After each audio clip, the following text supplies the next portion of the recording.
पेट्रोलचे दर कमी का होत नाही याचं खरं कारण कुणीच सांगत नाही. आपल्याला नेहमी वाटतं क्रूड ऑइलचे भाव जगात कमी झाले तर पेट्रोल इथेही स्वस्त होईल, पण प्रत्यक्षात तसे काहीच होत नाही. 1970च्या दशकात ऑइल क्रायसिस आल्यानंतर भारत तेलाच्या आयातीवर प्रचंड अवलंबून झाला.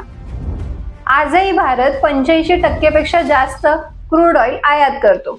दररोज आपण तब्बल 50 लाख बॅरलपेक्षा जास्त ऑइल विकत घेतो.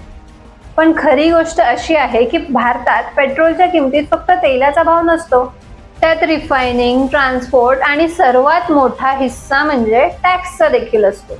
आज पेट्रोलच्या किमतीत जवळपास 50% पेक्षा जास्त हिस्सा हा केंद्र आणि राज्य सरकारच्या टॅक्सचा असतो.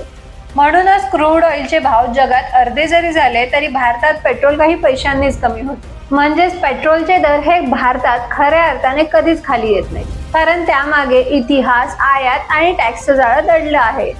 तुम्हाला काय वाटते, भविष्यात कधी पेट्रोल स्वस्त होईल? खाली कमेंट करून नक्की सांगा.